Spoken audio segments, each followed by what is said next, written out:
8월 소비자 물가 동향이 사상 최악을 기록했습니다. 한국 경제가 디플레이션 늪에 빠지는 것 아니냐라는 우려가 나오고 있는데요. 취재 기자와 함께 자세한 이야기 나눠보겠습니다. 네, 김수영 기자, 통계청이 발표한 지난달 소비자 물가 동향이 얼마나 나왔나요? 네, 8월 소비자 물가 지수는 104.81로 전년 동기와 같았습니다. 공식 변동률이 0%를 기록한 것은 1965년 통계 작성 이래 처음입니다. 소수점 세 자릿수까지 계산하면 지난해 같은 달과 비교할 때 오히려 0.038% 하락한 수치로 사실상 마이너스를 기록한 것입니다. 올해 물가 상승률은 1월 0.8%를 기록한 이후 줄곧 1%를 밑돌다가 8월 0.0%대로 떨어졌습니다. 물가 상승률이 0%대를 연속적으로 기록한 건 2015년 2월부터 11월까지의 10개월 이후 최장 기간입니다. 네, 이처럼 오랜 기간 동안 이제 소비자 물가가 제자리를 맴돌면서 우리 경제가 디플레이션에 빠지는 것이 아니냐라는 우려가 있습니다. 괜찮을까요? 네, 그렇습니다. 디플레이션은 물가 상승률이 일정 기간 지속해서 0% 아래로 하락하는 현상을 뜻합니다.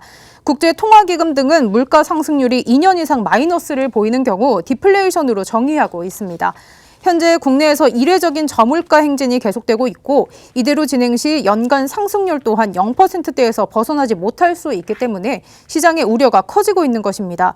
특히 디플레이션이 발생하면 물가가 떨어지고 자산 가격이 하락하면서 생산과 소비, 투자가 모두 위축되는 현상이 나타납니다.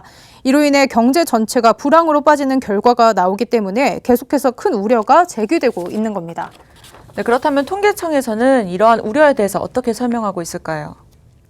통계청은 국제 유가 하락과 농축수산물 가격 급락으로 인한 기저효과가 이번 물가 상승률 수치에 가장 큰 영향을 미쳤다고 설명했습니다.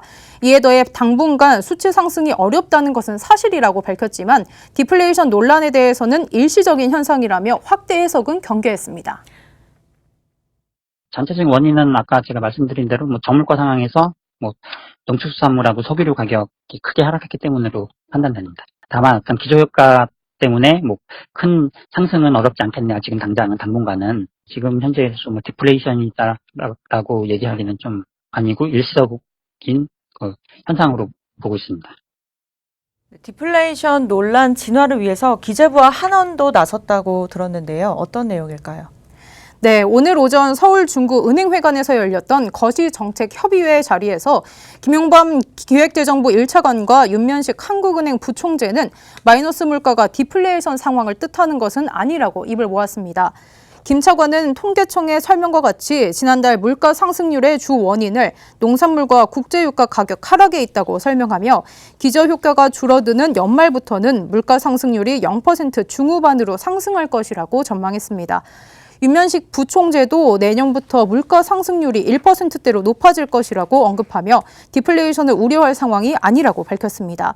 이어 해당 현상은 전 세계적 저인플레이션과 글로벌화, 기술 진보 등 구조적 요인의 배경이 있다고 덧붙였습니다. 네, 하지만 전문가들이 보는 시각은 조금 다르다고요.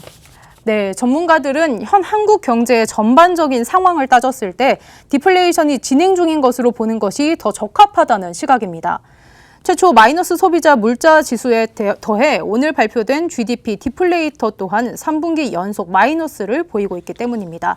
GDP 디플레이터는 GDP 물가, 즉 소비자, 수출, 수입 물가 지수 등을 종합적으로 반영하는 수치로 GDP 디플레이터가 지난해 4분기, 올해 1분기에 이어 3분기 연속 마이너스를 보이는 것은 현재 한국 경제가 그만큼 심각한 저물가 상태라는 것을 뜻합니다.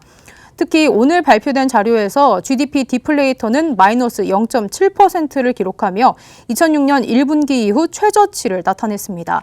따라서 현재 한국 경제 상황의 악화를 일시적 현상으로 바라보기보다는 전반적인 디플레이션이 진행 중인 것으로 보는 것이 더 합당하다는 겁니다.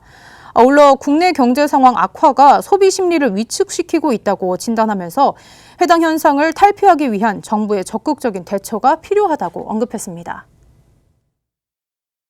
전반적인 가처분 소득 감소, 고용 악화 등이 소비 심리를 위축시키면서 경제의 전반적인 활력을 떨어뜨리고 있는 것이 현재의 디플레이션으로 나타나고 있다고 생각됩니다.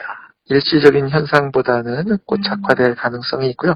이를 막기 위해서는 보다 적극적인 정책 대응이 함께 필요할 것으로 생각됩니다. 네, 한국 경제가 대내외적으로 좋지 않은 상황인 만큼 정부의 대처가 필요한 시점인 것 같습니다. 네, 정부의 안일한 대처가 더 큰 위기를 만들 수 있는 만큼 안이라는 설명보다는 구체적인 행동이 필요할 것으로 보입니다. 네, 김 기자 수고하셨습니다.